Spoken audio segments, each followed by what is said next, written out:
Shalom, and welcome to Revealing the Truth. I'm your host, the Reverend Rabbi Eric Walker, where we cover the headlines, the heartlines, and biblical truth. We are broadcast live via the internet each Monday through Friday from 9 a.m. to 1 p.m. Central Time from our own television studio right here in Birmingham, Alabama. Our program is the media branch of Igniting a Nation Ministries, which is a 501c3 ministry devoted to reaching the church with the truth of the Bible from a Jewish believer's perspective. We are a commercial-free network beholding to no one and are 100% supported by your contributions. We are committed to bringing a bold voice to a wide variety of topics presented from a biblical worldview. The live broadcast is televised via our website at ianbn.com and archived on our YouTube and Facebook channels. You can follow Igniting a Nation on Facebook and Twitter for the latest show updates and daily guests. And now for today's rant. If you were to look up the word sovereign in the dictionary, you would find words and phrases like superior, greatest, supreme in power and authority, ruler, and independent of all others in its definition. But the way I like to explain God's sovereignty best is simply to say God is in control. There is absolutely nothing that happens in the universe that is outside of God's influence and authority. As King of Kings and Lord of Lords, God has no limitations. Consider just a few of the claims that the Bible makes about God. God is above all things and before all things. He is the Alpha and the Omega, the beginning and the end. He is immortal, and he is present everywhere so that everyone can know him. Revelation 21:6. God created all things and holds all things together, both in heaven and on earth, both visible and invisible. From Colossians 1:16. And from Romans 11:33, God knows all things past, present, and future. There is no limit to his knowledge, for God knows everything completely before it even happens. And from Jeremiah 32:17, God can do all things and accomplish all things. Nothing is too difficult for him, and he orchestrates and determines everything that is going to happen in your life, in my life, in America, and throughout the world. Whatever he wants to do in the universe, he does, for nothing is impossible with him. From Psalm 103:19, God is in control of all things and rules over all things.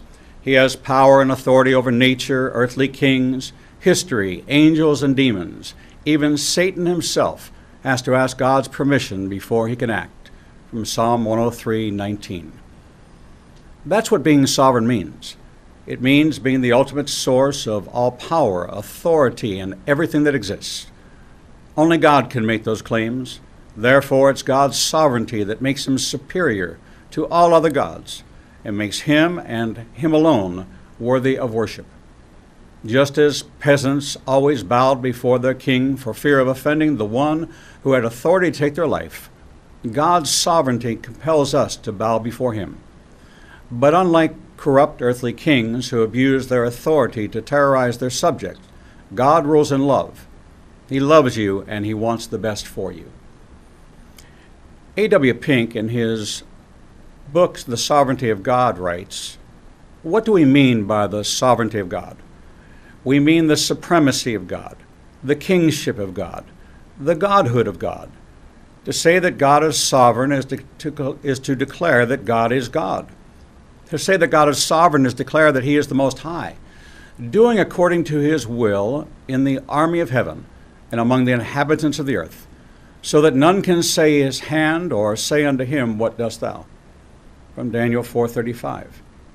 To say that God is sovereign is declare that he is the Almighty, the possessor of all power in heaven and earth, so that none can defeat his counsels, thwart his purpose, or resist his will. From Psalm 115:3.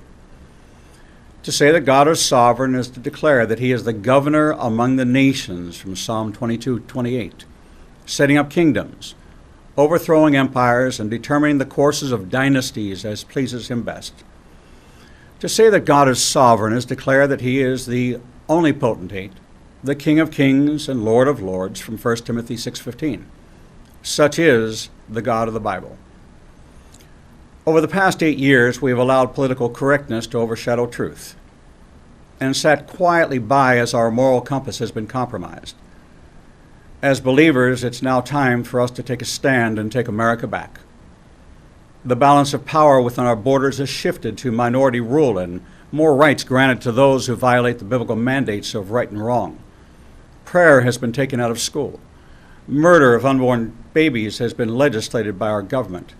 Marriage has been redefined, and now the civil liberties granted to us by our Constitution are being challenged. The media has shaped the mind. The unfortunate reality of the media is that it is being controlled and manipulated by the opinions of its owners.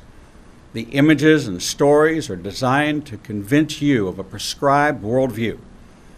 It's amazing how the big story is not really a big story at all, but it's that small story that gets mentioned in an obscure way to keep the status quo.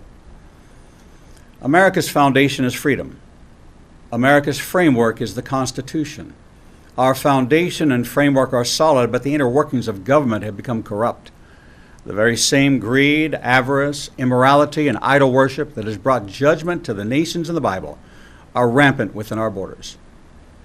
Americans are blessed by God to live in a free republic with a government structured upon democratic principles at multiple levels, including local, state, and federal government bodies.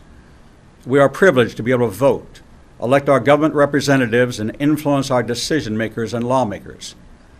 For Christians, for the body of Messiah, the ideal government would base its laws and policies upon God's laws. And fortunately for Americans, history teaches that our founding fathers indeed structured our government upon sound biblical principles. However, the question must be asked, have we strayed from God's ideals as our government has evolved? Founding father and educator Noah Webster had this to say: "The moral principles and precepts contained in the scriptures ought to form the basis of all of our civil constitutions and laws.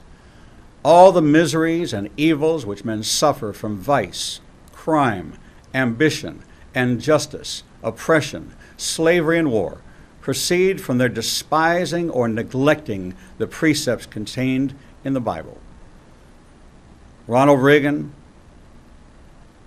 one of our finest presidents, said this: "If we ever forget that we are one nation under God, then we will be a nation gone under." I thank God for our new president. I thank God for this new administration that's bringing moral change to this nation.